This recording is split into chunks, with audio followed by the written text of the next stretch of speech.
Good day everyone, we are BS in Agriculture first year and we are here to introduce, discuss, and inform you about the condition of agrarian reform in the Philippines these days. But before we start, let's define and know first what is agrarian reform.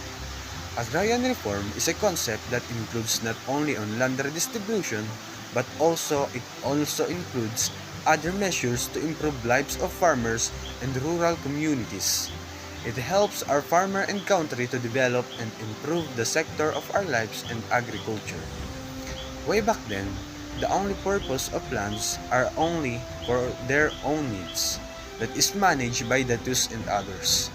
And then, when other country came to the Philippines like Spaniards and American, they ruled and established different types of system that leads to worse condition of our agrarian reform. Next, through different management of Philippine presidents, they made an action to give our problems in agrarian reform an immediate solution. They distributed many lands and established many acts that could help our farmers' life and resolve the condition of agrarian reform in the Philippines. But even though with these actions, and until now, the agrarian reform in the Philippines is one of the issues that needs to be fixed. Narito ang mga isyu na nakakaapekto sa kalagayan ng agrarian reform sa Pilipinas. Una na dito ay hindi interesado ang mga kabataan patungkol sa ating agrikultura. Sino na ang papalit sa ating matatandang magsasaka at sino na ang magsasaka sa kasalukuyan. Dahil sa pipiliin ng mga kabataan na maging doktor at engineer kaysa sa okupasyon na may kinalaman sa paglaygo ng agrikultura. Pangalawa, ang pagbaba ng presyo ng bigas o palay na nagresulta upang malugi ang ating magsasaka. At ang panghuli ay mababa ang kanilang natanggap na sahod. Hindi natupad ang nasabing pangako sa kanila, bagaman sila ay nagsasakripisyo upang matugunan ang pangangailangan ng ating bansa. At dahil dito, maaari itong magdulot ng kahirapan at pagbagsak ng agrarian reform sa Pilipinas. Under the leadership of President Duterte, he wants to pursue an aggressive land reform program that would help alleviate the life of poor Filipino farmers by prioritizing the provisions of support services alongside land distribution. The President directed the Department of Agrarian Reform launch the second phase of agrarian reform where landless farmers would be awarded with undistributed lands under the Comprehensive Agrarian Reform Program.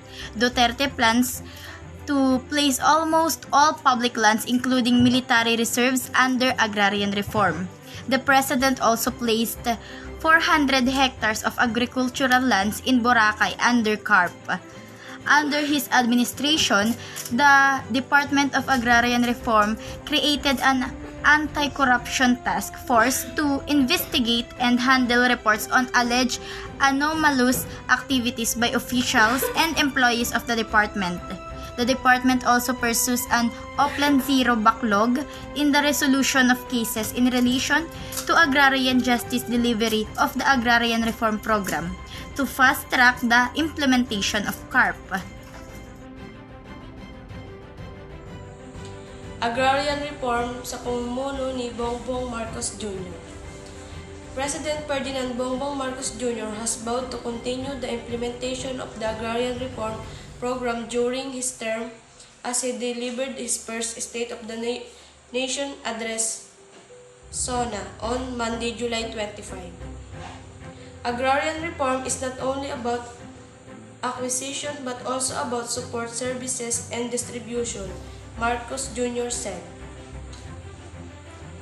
Marcos Jr. announced that he will issue an executive order (EO) to impose a one-year moratorium on the payment of land, amortization, and interest payment by agrarian reform beneficiaries. A moratorium will give the farmers the ability to channel their resources in developing their farms, maximizing their capacity to produce and proper the growth of our economy, Marcos Jr. said. He argued Congress to pass a law to amend Section 26 of Republic Act number 6657 to free the Agrarian Reform beneficiaries ARBS from their debts where loans of ARBS with unpaid amortization and interest will be conduent. The purpose on this law is to erase the unpaid debts of our farmers who are beneficiaries of the Agrarian Reform, he added. Marcos Jr. also promised the ARBS who are still to receive their awarded lands. Under the Comprehensive Agrarian Reform Program, CARP will no longer have to pay any amortization for their lands. He said proposed condonation will cover a total amount of 58.25 billion centavos that would benefit 654,000 ARBS involving a total of 1.8 million hectares of awarded lands.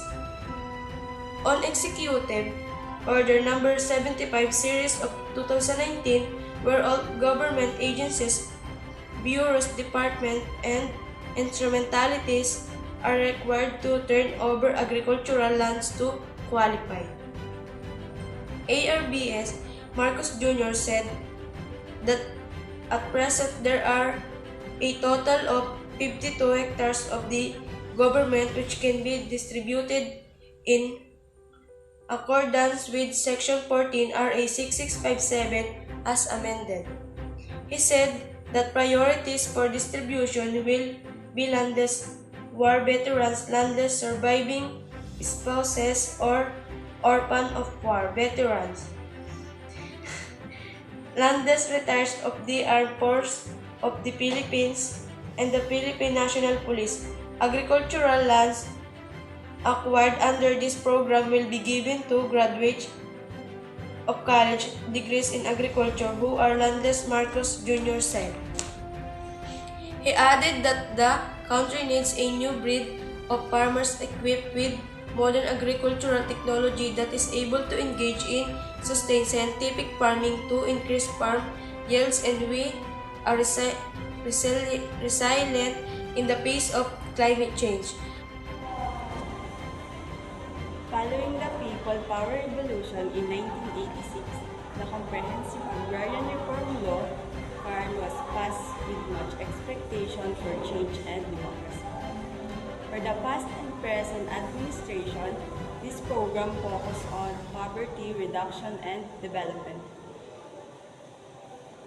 According to Chancellor B. Camacho Jr., seeing the long history of agrarian reform policies in the country with focus on its implementation and current state is very crucial to be able to learn the lessons and continue the work done by our agrarian reform advocates.